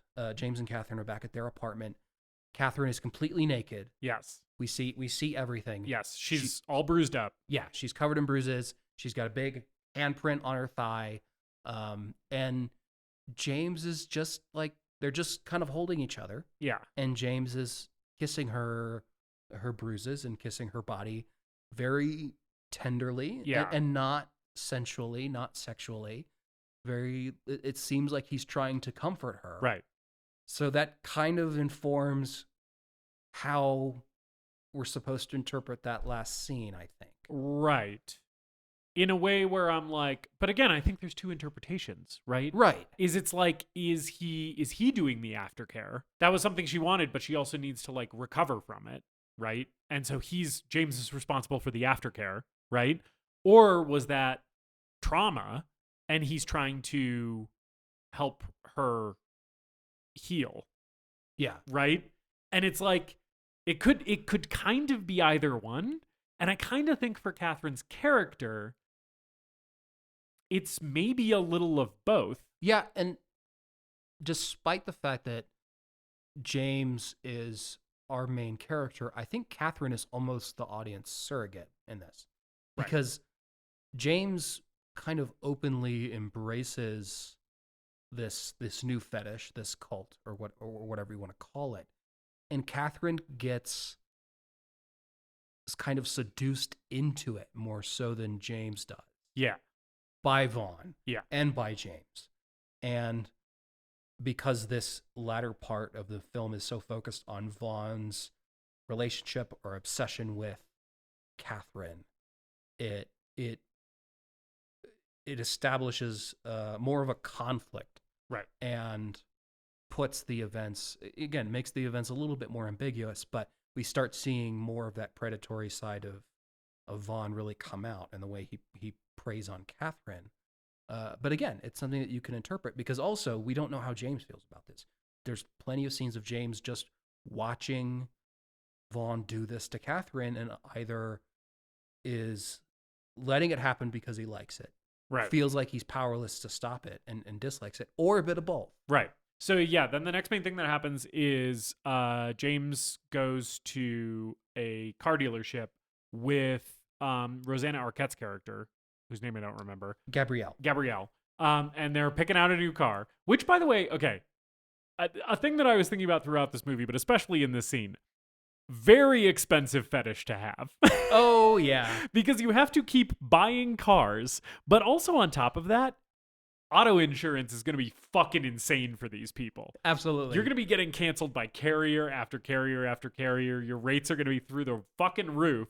Nobody is going to want, your license is probably going to get suspended at some point. There's a bunch of fees for that shit. Like, very, very expensive fetish to have. These people are throwing away hundreds of thousands of dollars on this shit. Car fucking is a sport for the elite. It is. It's only for the richest of the rich, I guess. But anyway, so they're at this car dealership. And the sales guy does not know how to handle Rosanna Arquette. He's like, because she's like got the leg braces and like fishnets on and like a super short skirt and is like bending over the car all like sexy. And he's like, "Can I help you with something?" She gets her leg brace caught on the seat cushion. There's a whole thing of him like trying to help her get it off, and the whole time James is kind of like getting turned on by the fact that like her leg brace is stuck to the car. Yeah. And it's funny when the salesman rips it free, he's like, "Oh shit, this is really not good." But anyway, a very funny scene. Yeah. And she importantly has a scar down her leg. Yeah. That the salesperson can see, that kind of looks like a vagina. It's a legacy. Yeah. It's one of who up Cronenberg's who need they legociate is what we're dealing with. Yeah, it's one of Cronenberg's many. What if a scar was a vagina? Yes, David Cronenberg loves to put a vagina where a vagina should not normally be. It's one of his favorite things as a filmmaker. He's like, what if leg but vagina? What if arm but what if chest but vagina? What if tummy butt vagina. It started sounding like you're saying butt vagina. Butt vagina. I'm sure butt vagina is also something that is on Cronenberg's to-do list. What if vagina, butt in ass? Yes. One of the other things about Rosanna Arquette's costuming is one of her braces like goes up her abdomen to her like shoulder area. Yes. And there's a hole for her boob. There's a boob window. We don't, because we are obsessed with one boob. and that's kind of hot. The boob window's kind of hot. We don't see boob through boob window, but I'm watching. There's like a lace thing over it, and I think you can sort of see the boob. Yeah. But as she's hobbling around with these braces on, with the boob window, I'm like, I can kind of see it. I'm kind of into it. Which, did she need to get that custom made? Was she like, hey, please cut a window for my boob because I'm involved in a weird fetish community where taking one boob out is the sign of consent. I think I need to be able to show one boob. I think that's just how it's fitted to her, like how the straps are fitted or something. But it just so happens that it has a very convenient boob window. Anyway, so then they go, James and Catherine go, or not Catherine, James and Gabrielle go somewhere to a parking garage or something. Yeah, I think they go fuck in Gabrielle's actual car. Yes. Because it has the hand controls in it. Right. And he fucks her leg hole. Yes. This is the most famous thing about this movie, probably. James Spader fucks Rosanna Arquette's leg wound. He puts his penis in her leg. We don't see it, it's implied. Yes. But it is so strongly implied that there is no other interpretation of what's happening. Yes. Yeah. This was another controversial scene from the film. Understandably. How did this work for you?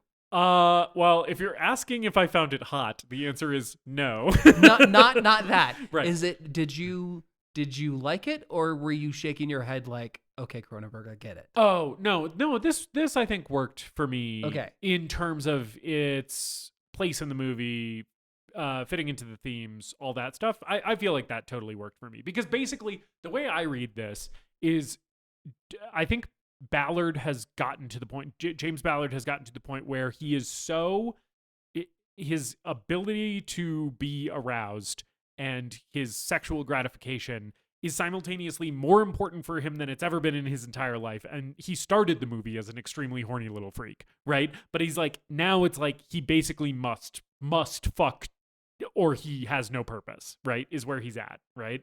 And then also his ability to be sexually gratified has become so wrapped up in the cars and the impact and the collision, right?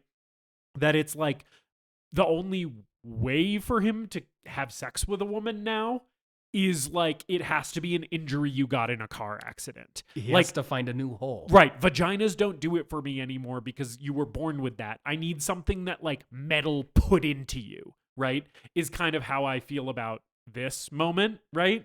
And he basically is not able to have sex with a human woman anymore unless the sex act itself is in some way related to cars crashing, right? I think his one main sex scene that is left to go, which we will talk about, right? I think that one is because the other person in that scene with the other participant in his mind is the car, right? I think the next one that he does is that is him fucking the car by fucking a human being. This one is the step before that, right? Where it's like the car fucked you and now I'm fucking where the car fucked you and it's kind of like I'm fucking the car. So it worked for me. Okay. Yeah, I agree with all of that. I also kind of watch it and I'm like, all right, Cronenberg. I get it. Yeah, fair enough. There were, by the way, all right, Cronenberg, I get it moments in this movie for me, but this wasn't necessarily one of them. The next scene here is Vaughn getting a steering wheel tattooed like over his scar. Yes. And he wants James to get a car tattoo as well. He wants a car logo. I think it's the logo from, if I'm not mistaken, I think it's the logo from James's car. No, I think it's a different one. Oh, okay. Never it's mind. not a recognizable like actual car, real world car logo. Yeah. That I can tell. But James gets the tattoo as well. Yes. And later Vaughn and James are fucking in Vaughn's car. They fuck off the side on the roadside. He peels off the freshly covered tattoo and licks it, which is not proper tattoo aftercare. No, you should never ever do that. You get some Sanoderm on there, and you got to keep that on. Make sure you wash with soap and water when you take it off. You shouldn't be. No one's tongue should be coming close to a fresh tattoo. That being said, this sex scene also sort of hot. It's sort of tender for a little bit. The close-ups of them making out, I was kind of like, oh, okay, movie from 1996. This is kind of a very sensual and erotic and yeah, it's a kind of a nice way to depict male intimacy for a little bit here. Even though Vaughn as a character is sort of a villain, I was just kind of like, oh, this is like not a gay sex scene that's played as like, this is transgressive and gross, right? I was like, no, he's like letting it be hot and intentionally telling you that it's hot. Yeah. I don't think many other characters actually make out in this movie during sex. Yeah. And a lot of the sex is they're turned away from each other. It's doggy style, someone entering from the back. Yeah. Which also does happen in this scene, but not at first. Yes. But this is they're sharing a moment. It's a little bit more tender.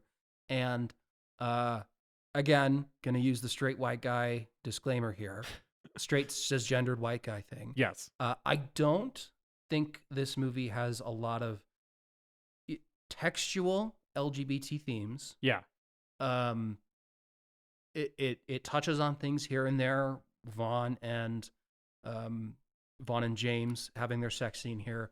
Seagraves wanting to dress up like Jane Mansfield and die like Jane Mansfield. Yes, and then also in a scene in a little bit from now, which we probably can just talk about now because it's like 2 seconds long, Holly Hunter and Rosanna Arquette also have a very brief and non-explicit lesbian love scene as well. Yeah.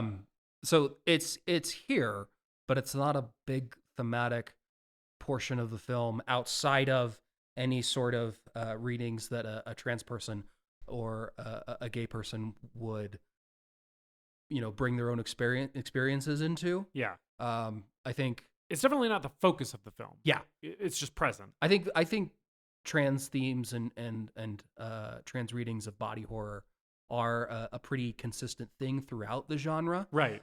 And this definitely is partially a body horror film. Mm-hmm. So I think there's definitely a reading to be made there. Yeah.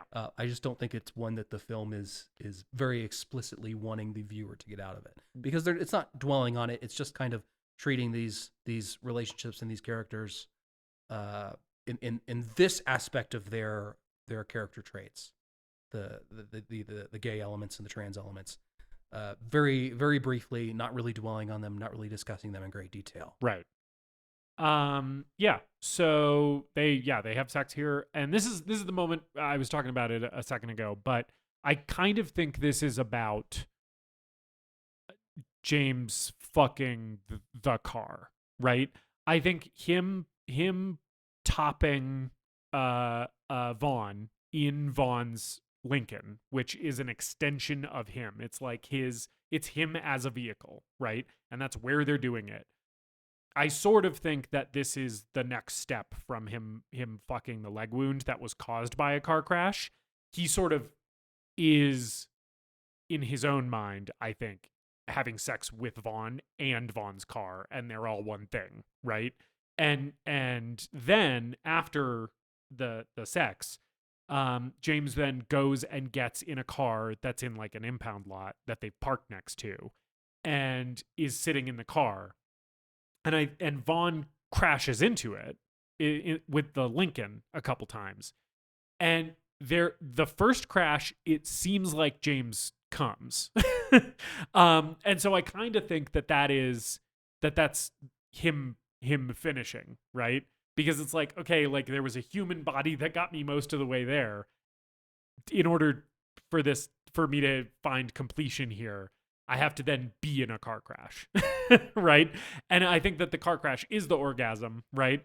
And then after that, Vaughn drives away, and it's sort of, you kind of get the impression that like there's this push-pull where they sort of hate each other, but they also are drawn to each other. There's kind of a power struggle. Yes. Where James is starting to take on the role that Vaughn previously played. Right.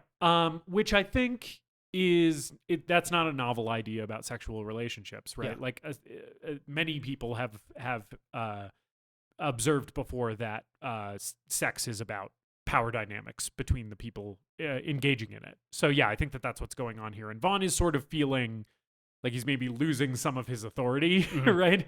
And James is maybe feeling a little bit more bold, right? And yeah, so then Vaughn strikes back in the next scene. We see that he has come by the parking garage at their apartment complex and sideswiped Catherine's car. He's dented her car as kind of like to assert himself, right?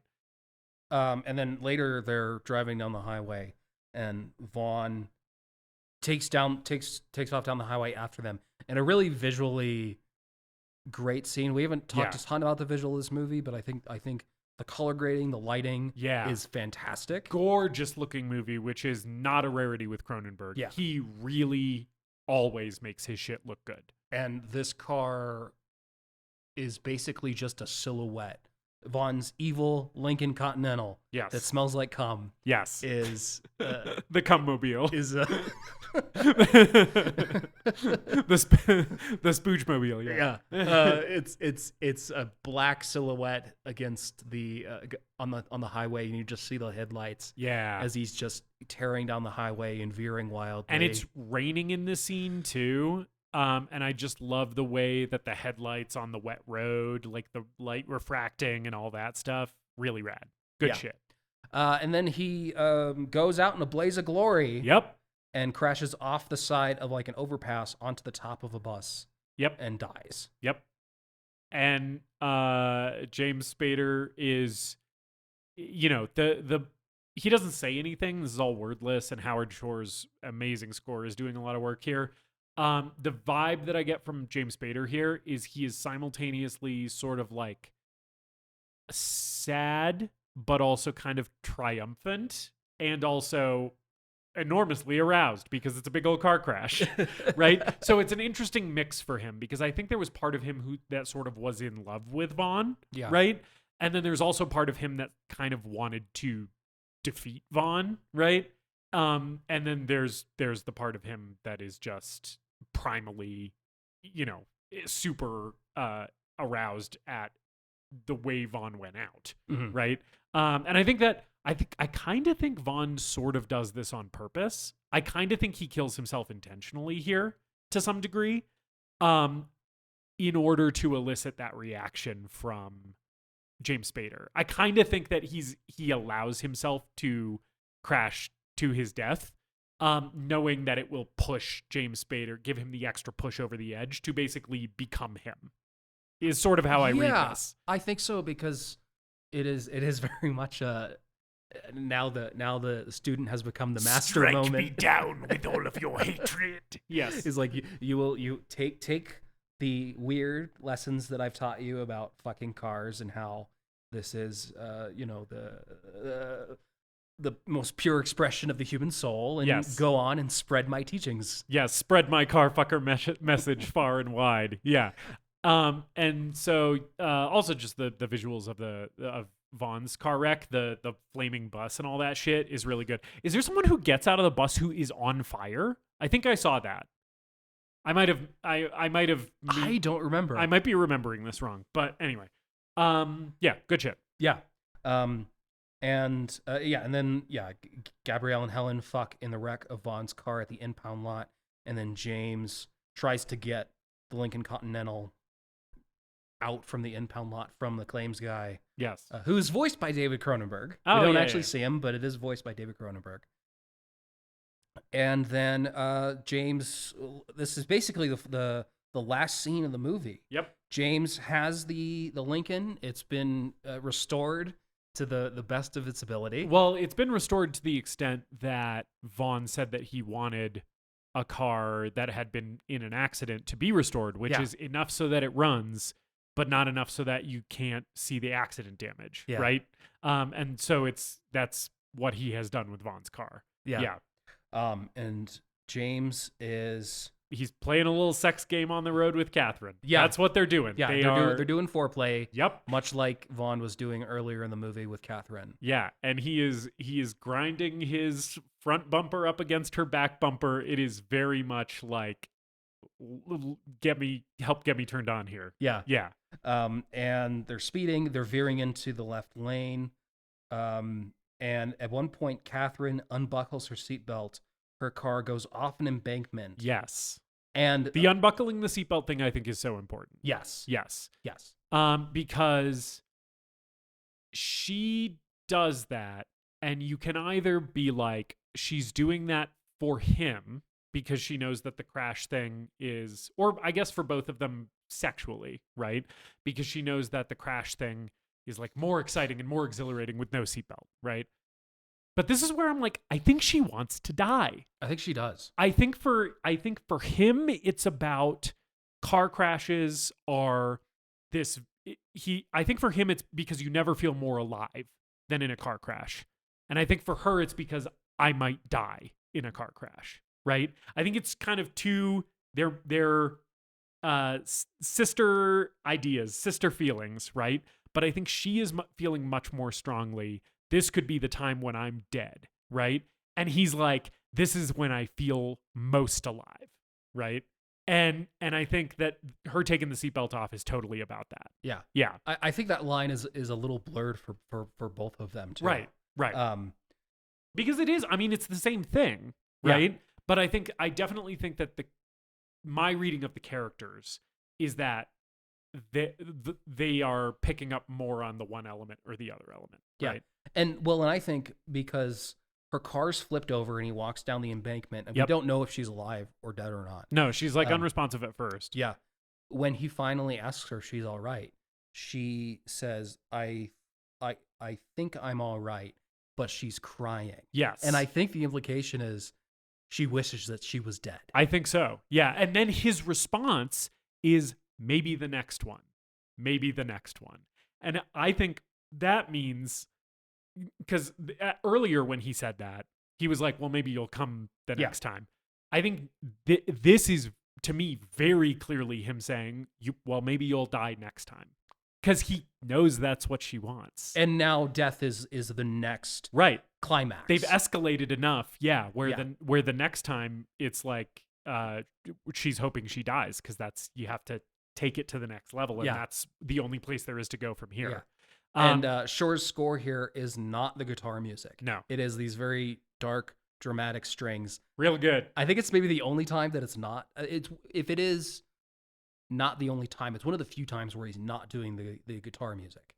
And it's great. Yeah. As the camera pans out to them lying on the side of the highway. Fucking. As they fuck under the wreck of their car. Yep.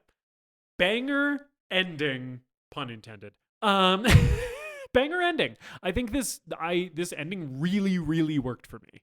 I was like, fuck yeah. I think Cronenberg in general really knows how to end a movie. Like Carpenter, who we also mentioned him in comparison to earlier. I think both of those guys have never done a bad ending that I've seen. So yeah, that's the end of the movie, and I think it fucking rocks. Yeah, I think the end played really well for me this time. Yeah. I think the first time I watched it, as this plays a little bit into my verdict, but the second half of the movie, this idea starts being reinforced over and over again to the point where we kind of got to the end and it was like, I feel like I already got that point 15 minutes ago. Right. But this time, I think the performances, the dialogue, the bringing back maybe the next one line, and the music, the way it's shot and framed, the image of them fucking on the side of the road under this wrecked car is beautiful and horrifying in all the right ways. Yeah. Agreed. So, Justice. Yes, David. Is Crash from 1996 not Not the other bad Crash. Not the best one that won. Not the one that won Best Picture. The one directed by David Cronenberg. Is Crash by David Cronenberg the greatest movie ever made? David, this movie is vibes, primarily vibes, and not a ton of plot, which because you know me well, is a type of movie that I severely fuck with. Yes, you really like that. I like when a movie is mostly vibes. So I will say this movie has that going for it, and also these vibes are the rancid, dark kind that I enjoy spending a lot of time in, right? So that all was working for me here. Howard Shore's score was magnificent. I think all of the direction, the way this thing looks, fantastic. Great work by David Cronenberg, as per usual. I think his themes that he's exploring here, the thin line between life and death and the eroticism of that is something that I think is, while it is well-trod territory in Western art in general, I think it's explored very well here. Performances are great. And I think that there's a lot to love here. However, I do think that there is a pretty key weakness for me in this movie, which is that it is exceedingly one note. And while I think that works for me okay in this movie because I like what it's doing so much, I sort of wish there was more here to latch onto. Because once I got what the movie was and I was feeling the vibe and understanding the themes and familiar with the formula of sex scene, car crash, I started basically being like, okay, I love all this, all great, all working for me. What else? And the answer is kind of nothing else, you know? And while I think that is okay, and I think that this movie is still great, it's also not the greatest movie ever made because of that gripe that I have with it. And I think the main point that I have related to that is I've seen David Cronenberg do these vibes and these themes and this kind of similar structure with more of those peaks and valleys that I wanted in other films that he has made that I have seen. And so this whole time watching this movie, I was sort of mentally comparing it to Videodrome a lot, which is a 5-star movie for me. Absolute masterpiece. Definitely the greatest movie ever made.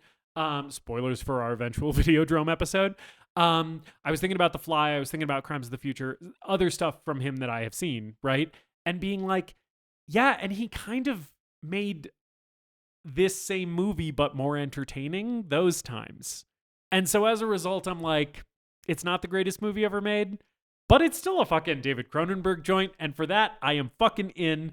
I might revise my feelings on this upon rewatch, because as we talked about, rewatches are really important for Cronenberg films. But on this first watch, on just this first journey with it, loved it. Thought it was a fucked up, weird little movie, and I love fucked up, weird little movies. I don't have many complaints about it, but it is not quite the greatest movie ever made. David, is Crash from 1996, directed by David Cronenberg, the greatest movie ever made? I loved your verdict. I'm glad that we were going to talk about Cronenberg eventually. Yeah. It's fun that it was one that you have never seen before. Yes. So it was really nice to hear your thoughts on it. Justice. This is one of my favorite David Cronenberg movies. Okay. It is a bit of a toss-up between this and The Fly and Videodrome. Those are all really, really great movies to me. They're all very interesting. And they're also the ones that I've seen the most. Yeah. Now, I've seen Crash twice. I've seen Videodrome and The Fly probably 2 or 3 times as well. And all of his others I haven't seen. I've probably only seen once. I did not write a verdict down while I was watching, because I think this movie is excellent, and I highly recommend anyone who's listening to this, if what we've said piques your interest, please seek this movie out. If it piques your interest a little bit too much, maybe go to therapy. Maybe, yeah. Maybe get a ride to therapy. Don't drive yourself to therapy. Get an Uber. Get a friend to take you. Yeah. Don't operate heavy machinery. Use some public transit. Anything where you're not in control of where the vehicle goes. Yeah.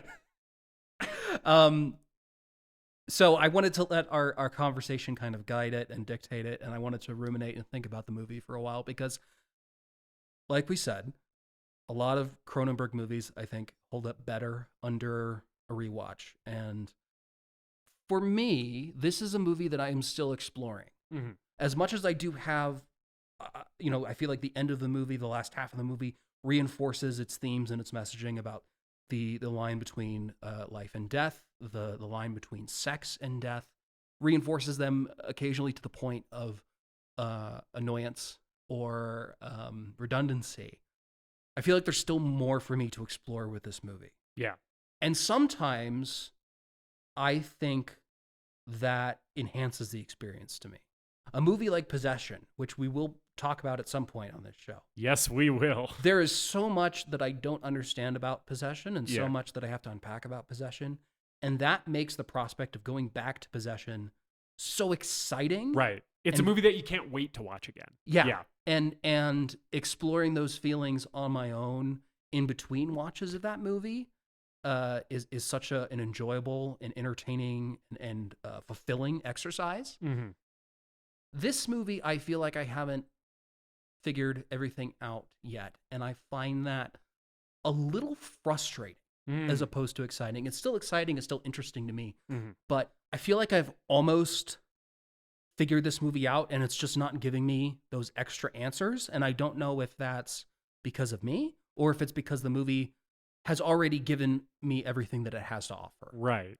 That being said, it is has great performances, really great understated performances. Yes. I love the ambiguity of it. I love the slow, quiet pace of it, and how that plays into the darker elements and the rancid vibes all over this thing. Yeah. And like you said, I wish there was more of an escalation. I wish there were more peaks and valleys. I wish this movie continued to draw me into this world. And there's a point where it becomes a little one note for me. Mm-hmm. So this movie's excellent. Highly, highly, highly recommend it. A very unique film as well. And one that I think thematically does a lot of the things that Cronenberg has said in his other movies, maybe even better than those other movies, which is part of why I enjoy it so much. But I don't think it's the greatest movie ever made. Yeah. That's Crash, baby. That's Crash. David, we already told the listeners at the end of our Snowpiercer episode what the slate for the whole month, because you are programming our month as our Valentine's theme month. Yes. As the winner of the coin toss. But just as a reminder for our listeners, what will we be covering next week on the show? Next week, we are talking about a slasher cult classic that is somewhat romantic themed, but it's ever so slightly a departure from our other films this month, which are much more explicitly romantic. But it is also about Valentine's Day. It is, so. it is the Valentine's Day slasher. Yes. It's the original My Bloody Valentine. Yeah. 1981, directed by George Mihalka. The most Canadian slasher film that has ever existed. Yes. This movie bleeds maple syrup. It is the most Canadian film I've ever seen, and I'm so excited to talk about it. Yes, I'm excited to revisit it, and it's such an interesting movie because it is, now we're like a couple generations removed from Halloween as a holiday slasher. Yeah. Because now we have Friday the 13th, so this is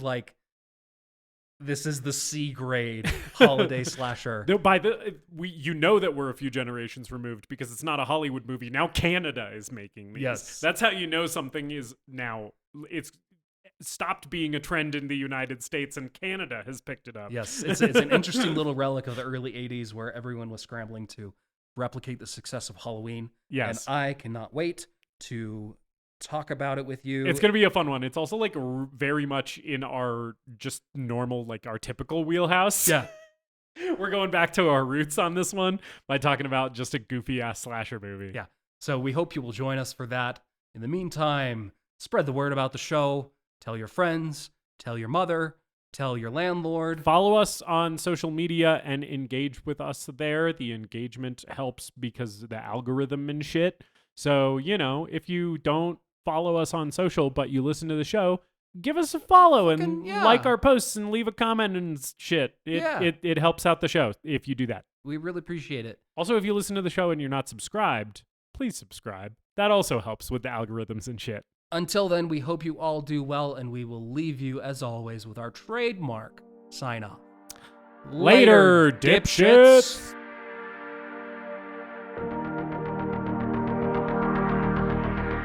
We hope you enjoyed this episode of The Greatest Movie Ever Made. Please remember to leave us a rating and a review, and to subscribe to the show wherever you listen. We appreciate you supporting the show and spreading the word. Tell your friends to listen, tell your enemies to listen, tell your mom to listen. If your neighbor has an unsecured Bluetooth speaker, connect to it and play an episode. You can follow us on social media at TGMEM_podcast. And if you've got a movie that you want us to talk about, send us an email at thegreatestmoviepodcast@gmail.com.